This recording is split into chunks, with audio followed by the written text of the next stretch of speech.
After Dark by Haruki Murakami. Eyes mark the shape of the city. Through the eyes of a high-flying night bird, we take in the scene from midair. In our broad sweep, the city looks like a single gigantic creature, or more like a single collective entity created by many intertwining organisms. Countless arteries stretch to the ends of its elusive body, circulating a continuous supply of fresh blood cells, sending out new data and collecting the old, sending out new consumables and collecting the old, sending out new contradictions and collecting the old. To the rhythm of its pulsing, all parts of the body flicker and flare up and scream. Midnight is approaching, and while the peak of activity has passed, the basal metabolism that maintains life continues undiminished, producing the basal continuum of the city's muon, a monotonous sound that neither rises nor falls, but is pregnant with foreboding. Our line of sight uses an area of concentrated brightness, and focusing there slightly descends to it. A sea of neon colors, they call this place an amusement district. The giant digital screens fastened to the sides of buildings fall silent as midnight approaches, but loudspeakers on storefronts keep pumping out exaggerated hip-hop bass lines. A large game center crammed with young people, while electronic sounds, a group of college students spilling out from a bar, teenage girls with brilliant bleached hair, healthy legs thrusting out from micro miniskirts. Dark-suited men racing across diagonal crossings for the last train to the suburbs. Even at this hour, the karaoke club pitchmen keep shouting for customers. A flashy black station wagon drifts down the street as if taking stock of the district through its black-tinted windows. The car looks like a deep-sea creature with specialized skin and organs. Two young policemen patrol the street with tense expression, but no one seems to notice them. The district plays by its own rules at a time like this. The season is late autumn. No wind is blowing, but the air carries a chill. The date is just about to change. We are inside a Denny's. Unremarkable but adequate lighting, expressionless decor, and tableware. Floor plan designed to the last detail by management engineers. Innocuous background music at low volume. Staff meticulously trained to deal with customers by the book. Welcome to Denny's. Everything about the restaurant is anonymous and interchangeable, and almost every seat is filled. After a quick survey of the interior, our eyes comes to rest on a girl sitting by the front window. Why her? Why not someone else? Hard to say, but for some reason, she attracts our attention very naturally. She sits at a four-person table, reading a book, hooded grey parka, blue jeans, yellow sneakers faded from repeated washing. On the black On the back of the chair next to her hangs a varsity jacket. This, too, is far from new. She's probably college freshman age, though an air of high school still clings to her. Her black, short and straight, little makeup, no jewelry, small, slender face, black rimmed glasses. Every now and then, an earnest wrinkle forms between her brows. She reads with great concentration. Her eyes rarely move from the pages of her book. A thick hardback, a bookstore wrapper hides the title from us. Judging from her intent expression, the book might contain challenging subject matter. Far from skimming, she seems to be biting off and chewing it one line at a time. On her table is a coffee cup and an ashtray. Next to the ashtray, a navy blue baseball cap with a Boston Red Sox B. It might be a little too large for her head. A brown leather shoulder bag rests on the seat next to her. It bulges as if its contents has been thrown in one on the spur of the moment. She reaches out at regular intervals and brings the coffee cup to her mouth, but she doesn't appear to be enjoying the flavor. She drinks because she has a cup of coffee in front of her. That is her role as a customer. At odd moments, she puts a cigarette between her lips and lights it with a plastic lighter. She narrows her eyes, releases an easy puff of smoke into the air, puts the cigarette into the ashtray, and then, as if to soothe an approaching headache, she strokes her temples with her fingertips. The music playing at a low volume is Go Away Little Girl by Percy Faith and his orchestra. No one is listening, of course. Many different kinds of people are taking meals and drinking coffee in this late night Denny's. But she is the only female there alone. She raises her face from her book now and then to glance at her watch, but she seems dissatisfied with the slow passage of time. Not that she appears to be waiting for someone. She doesn't look around the restaurant or train her eyes on the front door. She just keeps reading her book, lighting an occasional cigarette, mechanically tipping back her coffee cup, and hoping for the time to pass a little faster. Needless to say, Dan will not be there for hours. She breaks up her reading and looks outside. From this second-story window, she can look down on the busy street. Even at a time like this, the street is bright enough and filled with people coming and going. People with places to go, and people with no places to go. People with a purpose, and people with no purpose.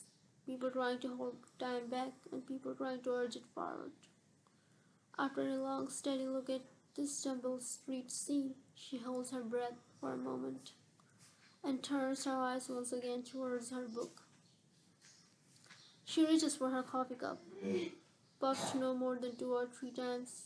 Her cigarette turns into a perfectly formed column of ash in the ashtray. The electric door slide opens, and a lanky young man walks in.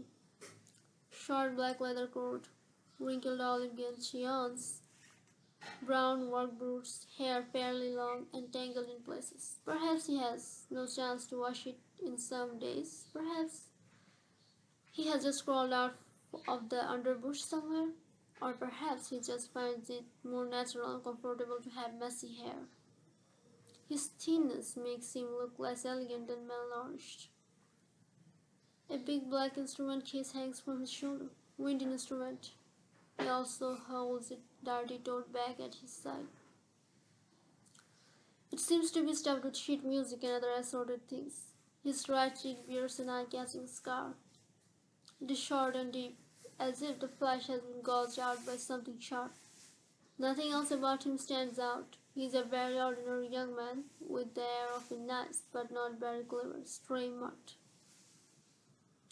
The waitress on hostess duty shows him to a seat at the back of the restaurant. He passes the table of the girl with the book. A few steps beyond it, he comes to halt as if a thought has struck him. He begins moving slowly backwards as in a rewinding film, stopping at her table. He cocks his head and studies her face. He is trying to remember something, and much time goes by until he gets it. He seems like the type for whom everything takes time. The girl senses his presence and raises her face from her book. She narrows her eyes and looks at the young man standing there. He is so tall. She seems to be looking far overhead. Their eyes met. The young man smiles. His smile is meant to show he means no harm. Sorry, if I have got the wrong person, he says, but aren't you Aria's little sister? She doesn't answer. She looks at him with eyes that could be looking at an overgrown bush in the corner of a garden. We met once, he continues. Your name is Yuri? Sort of like your sister's. Aries, except the first syllable. Giving a cautious gaze fixed on him, she executes a conscious factual correction. Mari.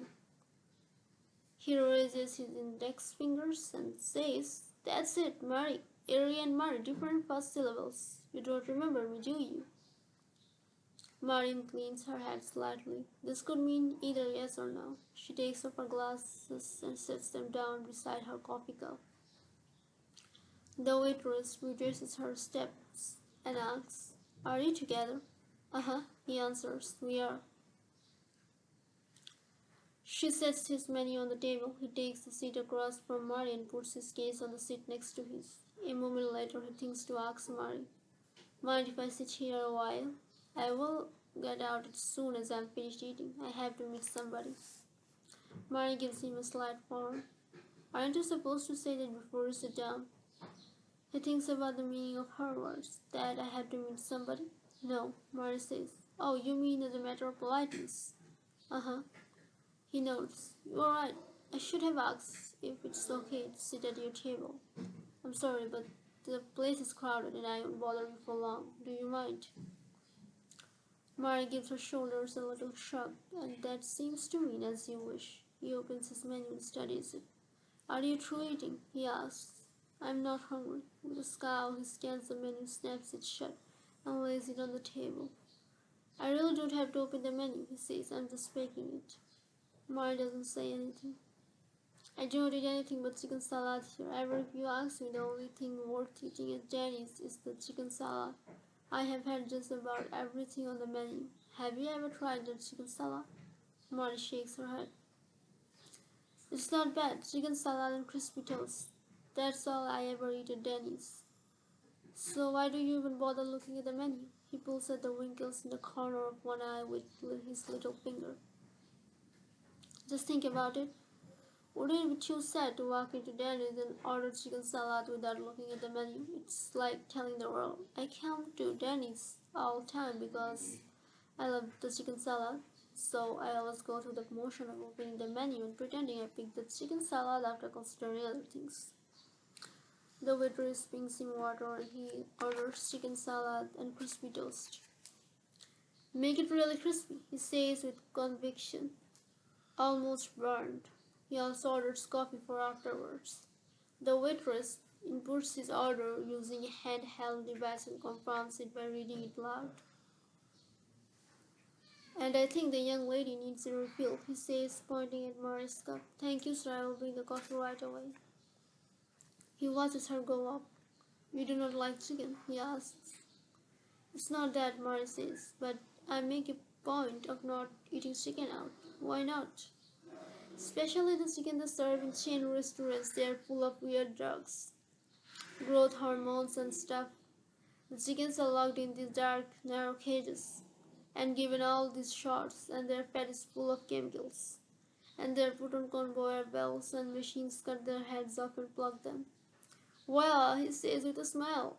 The wrinkles at the corner of his eyes deepen. Chicken salad a la George Orwell. Mary narrows her eyes and looks at him. She can't tell if he's making fun of her. Anyhow, he says, the chicken salad here is not bad, really.